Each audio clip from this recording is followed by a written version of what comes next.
Hey, it's Hunter with Lone Star Woodworking, and in this video I'm going to use some cool joinery to hook together some even cooler legs that match a tabletop that was actually a project of mine a couple of years ago.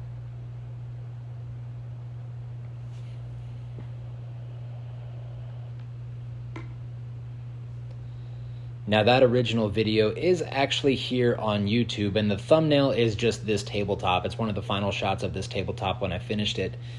It should be pretty easy to find, but just in case, I'll link it down in the video description just so it's a little bit easier to find. Now this build actually started a couple years ago, about 2.5 years ago, when a wood supplier called Hamilton Lee Supply reached out to me and asked me to come up and meet the team and become a part of what they called their craftsman collection, which more or less is kind of exactly what it sounds like. It's a collection of craftsmen from multiple different disciplines that have a shared space within Hamilton Lee Supply. And it's a really cool program that I've enjoyed being a part of. Now, while I was there was this slab of Mappa burl that had just this crazy amount of figure in it that I had to take home. I am a huge sucker for the highly figured woods. If you go back and watch any of my videos, you see that's kind of what I gravitate towards.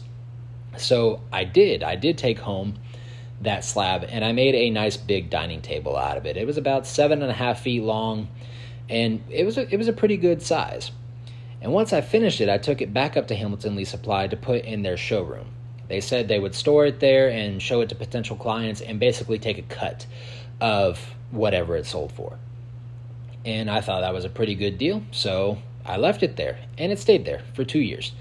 I think that there's a litany of reasons why it may not have sold. I think one of the more obvious ones would be the $10,000 price tag. And I get that that might seem like a lot of money, but I mean, hey, that's what I thought and still think that the table is worth today. But when Hamilton Lee closed down their Texas location, I went up and got it, brought it home, and had to figure out something to do with it. And you saw me cut it down to coffee table size.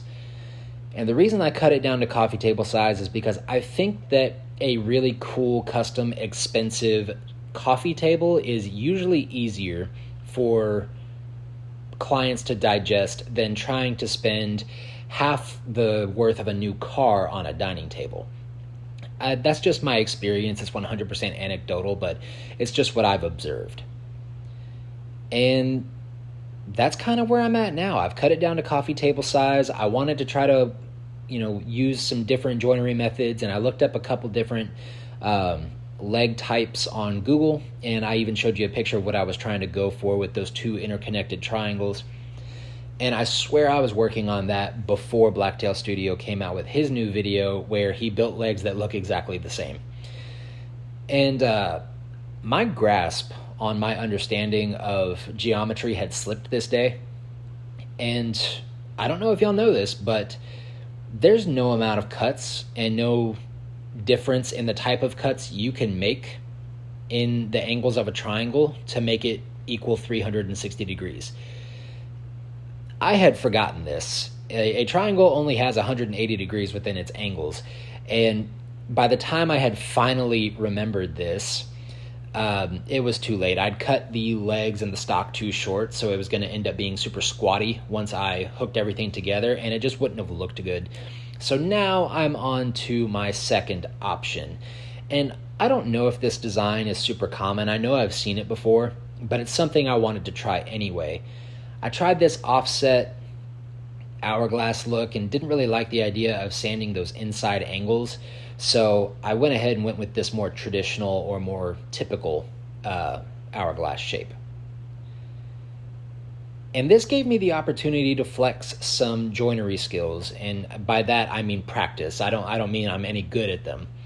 But I have been looking for any excuse to practice my joinery. I think that there are certain basic technical things that a woodworker should be able to do, and something like a mortise and a tenon or a bridle joint like what you see me doing here, or a half lap, is one of those very basic skills that you should have if you actually want to have a decent amount of skill. And I'm not knocking you if you don't have this skill. I'm clearly still learning, but it's just something that I'm trying to force myself to learn and be very good at.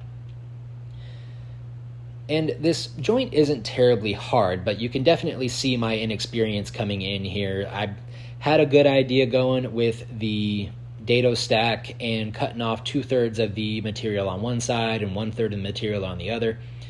It was going okay, but some of those tenons were super tight, some of them were super loose, some of them didn't need any adjustments and were perfectly fine. I don't really know why that was the case. I made no adjustments on anything, but that's how that happened.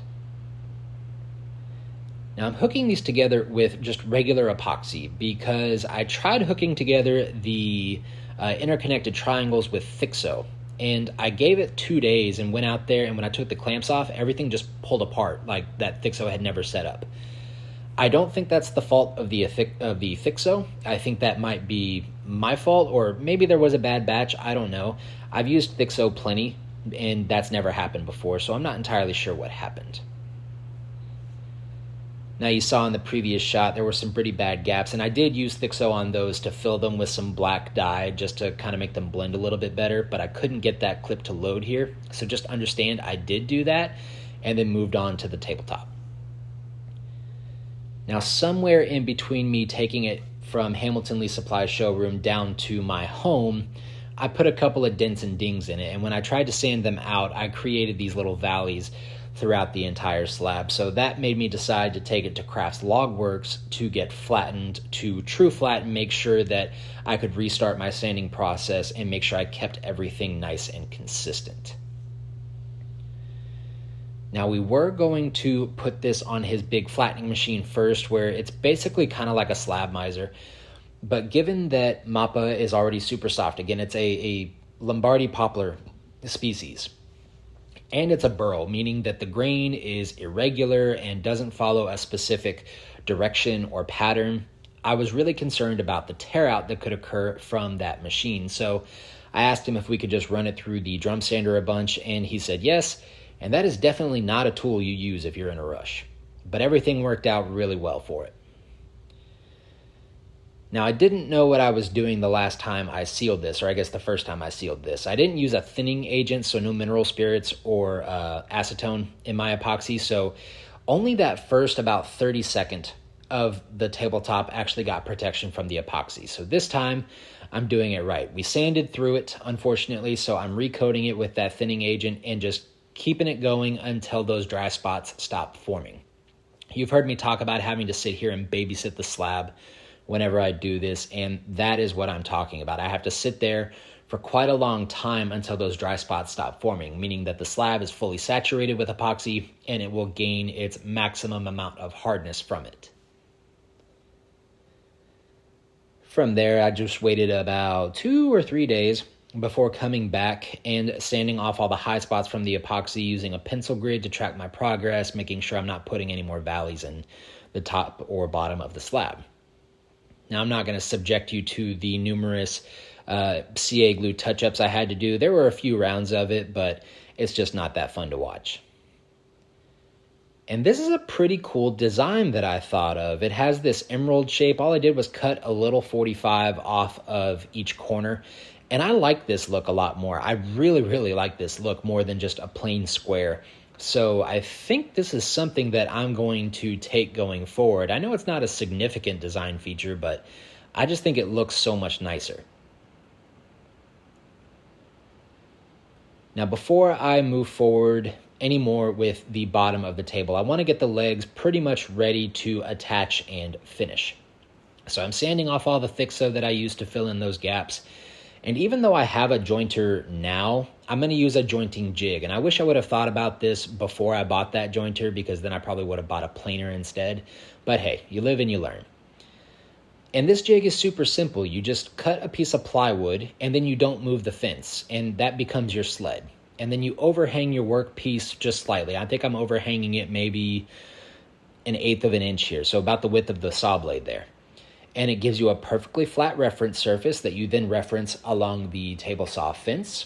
And then you should have 2 perfectly parallel ends of the legs that should sit nice and flat from the tabletop down to the floor. And then using my cast iron tabletop, which is about as flat can get, And I swear when it falls over right here, it's falling into the T-track. It's not flat. These were actually looking really good. I was pretty happy with how that turned out. So now it's time to turn our attention to the inside and outside edges of these legs. I couldn't get a saw blade in any one of those areas to make really quick cleanup of it. And even if I could, I don't really trust myself to have a steady hand enough to make sure everything looks symmetrical. So this is the idea I came up with. I'm going to use a straight piece of plywood, double tape it down, set it back about a 32nd of an inch, and then use a patterning bit to get rid of the waste. Now, I don't know why it took me this long to have a more common sense approach with how I do things in woodworking. I have a horrible habit of overcomplicating and undercomplicating tasks that call for the opposite.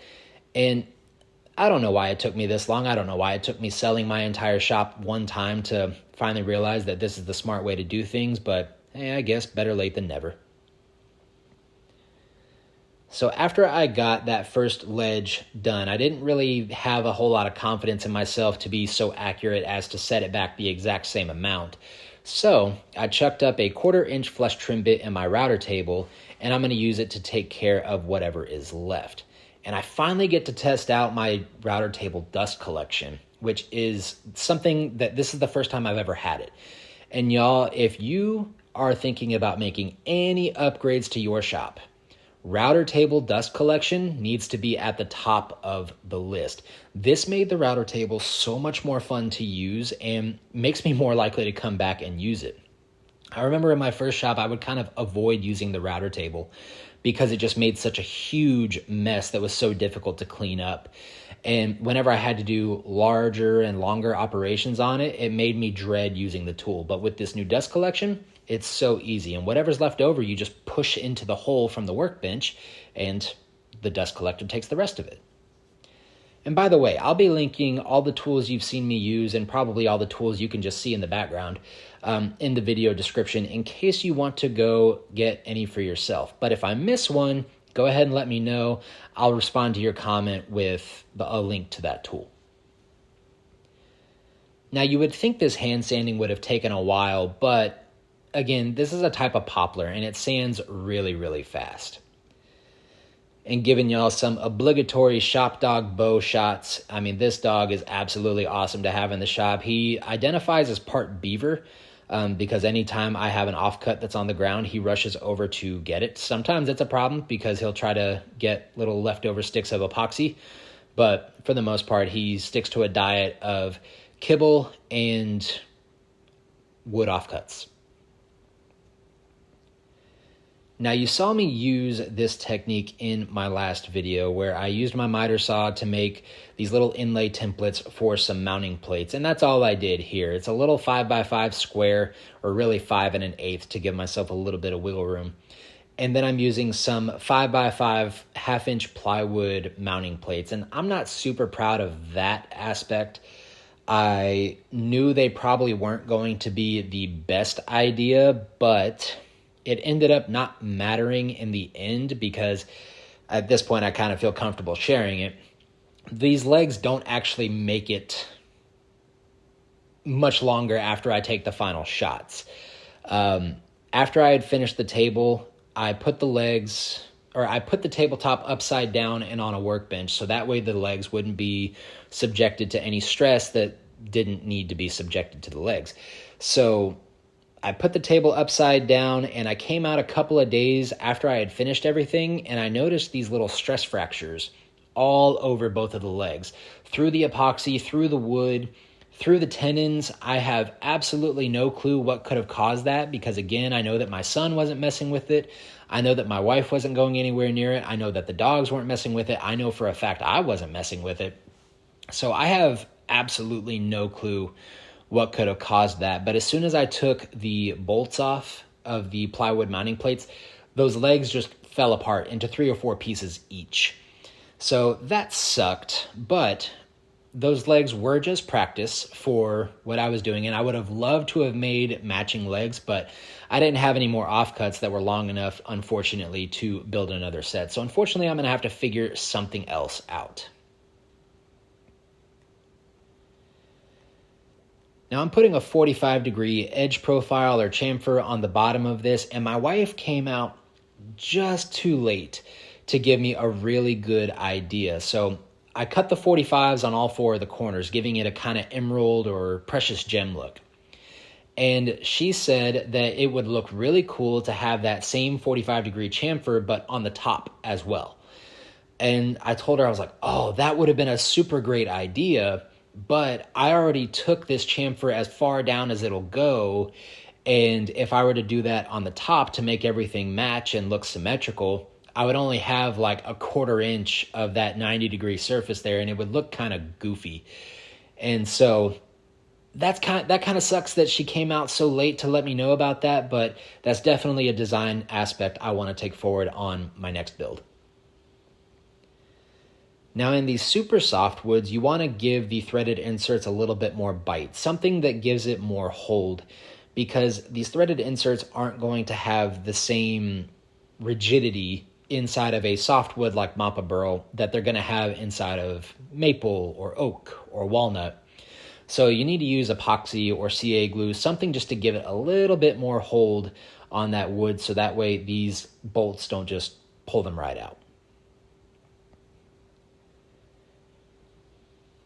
Now these legs had a really nice sharp look to them. I love the sharp angles. I love everything about that. But something I've been doing with my square stock, something that is going to stay squares, I've just been breaking those sharp edges with a really high grit sandpaper. So it still keeps most of that really nice square shape, but it's just easier to handle and move around without those sharp corners kind of cutting into your hand. And this is just one of my cleanest stamps on a piece of, or on a project that I've done. So I really wanted to show it off. That looks really good. And I'm even going to give you all a shot of it whenever I finish it. I don't know, I'm just really proud of it. And now we are in the home stretch. So I'm just doing my final sanding, getting the bottom up to the top up to 240 grit and putting finish on everything. And y'all, if you've enjoyed what you've watched up to this point and you want to see more stuff like this, and you are even interested in some more, I guess, traditional type of woodworking projects, I think you should consider subscribing. If I can ever get that phrase out, you might actually consider it. But I think you should consider subscribing, because I do this stuff a lot. I really like to do the live edge and epoxy projects, but I'm actually working on a gun case right now that I'm really excited for, and I think that y'all are really going to like it. And if it's something that you would like to see, I would be more than happy to have you along for the ride. Now here I'm using Rubio Monocoat. If you watch my videos, you know that this is pretty much all I use because it's really easy. It's kind of idiot proof, so me proof. Whenever it comes to its application, you just need an abrasive buffer pad of some sort. I'm using a blue Scotch-Brite pad here. The white one is probably a little bit better for the tabletop. It's less abrasive and probably not going to leave any major scratches in your table. It worked okay. I wouldn't really recommend it, but it worked just fine for this application. And now what you don't see is me actually buffing it in until I stop absorbing into the tabletop. So it actually takes about 30-40 minutes to make everything absorb properly before you wipe it off with all the excess. And guys, this is the finished tabletop. I absolutely love this tabletop. Now, the table that it came from was my favorite project that I've ever done. This is now the new king. This is now on top. I love the way these legs look. I love the way the top looks. I love this kind of emerald or precious gem shape to it. It's definitely something I want to take going forward. And making matching legs from the same slab, if I can, is definitely something I want to do more going forward as well. And so y'all, that's going to do it for the video. I hope you enjoyed. I hope you learned something, and I hope to see you next time. And if you enjoyed what you've seen, I hope I've earned your subscription. See y'all.